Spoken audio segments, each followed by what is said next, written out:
Shin Tae-yong jatuh cinta dengan Indonesia, rela menolak tawaran negara lain demi membela Indonesia.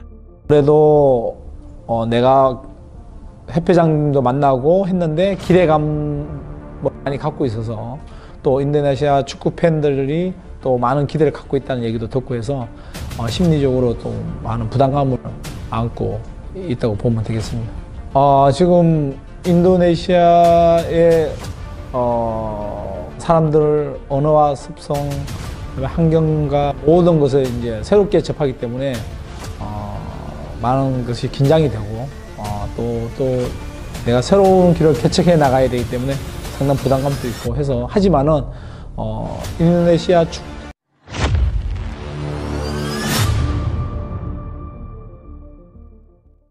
Banyak orang mengira pelatih timnas Indonesia asal Korea Selatan yaitu Shin Tae-yong dinilai hanya seorang profesional biasa yang bekerja hanya untuk soal finansial semata. Namun jauh dari apa yang dibayangkan, sosok Shin Tae-yong adalah seorang yang bekerja dengan hati bak prajurit Tentara Nasional Indonesia yang siap membela bendera merah putih apapun kondisinya. Dan berikut ini adalah beberapa buktinya. Menolak tawaran dari China dan Jepang setelah didepak dari kursi kepelatihan timnas Korea Selatan, Shin Tae-yong sempat mendapatkan tawaran bukan hanya dari Indonesia saja, melainkan tawaran juga dapat dari China dan Jepang. Melalui podcast FIFA Bola yang diunggah di YouTube, Shin Tae-yong mengungkapkan alasannya, sebenarnya saya, Shin Tae-yong, sudah ditawari dari Jepang dan China, lalu datang juga dari Indonesia. Saya pun khawatir karena timnas Indonesia ranking FIFA sangat jauh di bawah.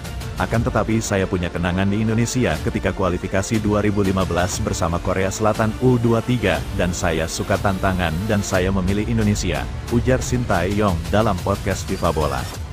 Tentu memilih melatih timnas Indonesia dibandingkan melatih di China maupun Jepang bukanlah pekerjaan yang mudah bagi Shin Tae-yong.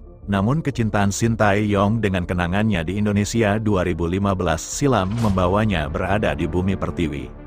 Belajar tentang agama Islam sebelum Shin Tae-yong turun tangan langsung melatih timnas Indonesia, ia lebih dulu belajar tentang mayoritas agama para pemainnya yaitu agama Islam. Hal ini disampaikan langsung oleh pemain andalannya di skuad Garuda, yaitu Witan Sulaiman dalam sebuah wawancara singkat bersama Kumparan Play.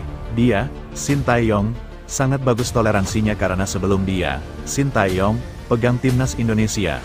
Dia, Shin Tae-yong, bertanya dulu sama Ustadz. Dia, Shin Tae-yong, bertanya tentang kultur agama-agama, seperti Islam. Dia, Shin Tae-yong, sebelumnya bertanya tentang itu sebelum tanda tangan kontrak di Indonesia.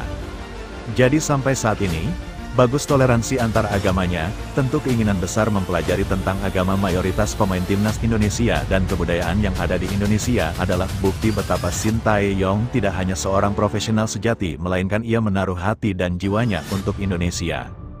Merangkap menjadi pelatih di kelompok umur hingga senior. Tidak banyak pelatih yang merangkap memegang kendali lebih dari satu tim.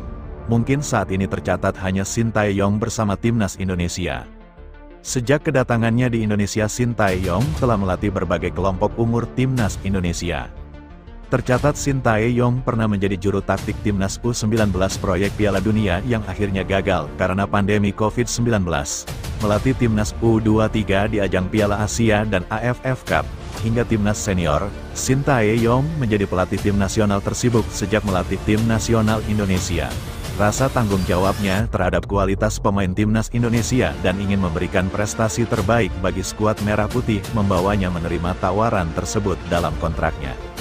Masuk rumah sakit terlihat mengkhawatirkan. Memang ketika seorang pelatih dilarikan ke rumah sakit jelang ia memimpin tim nasional bertanding kurang dari 2 hari. Hal tersebut dikonfirmasi langsung oleh Managing Direktur Garuda Sepak Bola Indonesia Marcel Masjita. Dia, Shin Tae-yong, sampai stres kemarin. Kemarin pagi sampai sempat ke rumah sakit, stres karena tekanan kita mau menang. Bagi dia, Shin Tae-yong, lebih cepat lebih untuk menang dan kunci ke putaran ketiga. Jika timnas Indonesia mampu mengalahkan Irak dalam kualifikasi Piala Dunia putaran kedua besok Selasa, 6/6, maka Indonesia tidak perlu bergantung lagi dengan hasil dari pertandingan yang lain. Karena Indonesia akan pasti lolos ke putaran ketiga kualifikasi Piala Dunia. Jelas kebesaran hati Shin Tae-yong dengan melatih timnas Indonesia bukan hanya soal profesionalitas semata, namun ada ikatan batin yang begitu kuat, tenaga, hati, Dan pikiran Sintayong kerahkan bukan hanya soal gaji yang didapatkan, namun pondasi yang kuat untuk timnas Indonesia ke depannya ketika Sintayong sudah tidak melatih timnas Garuda lagi.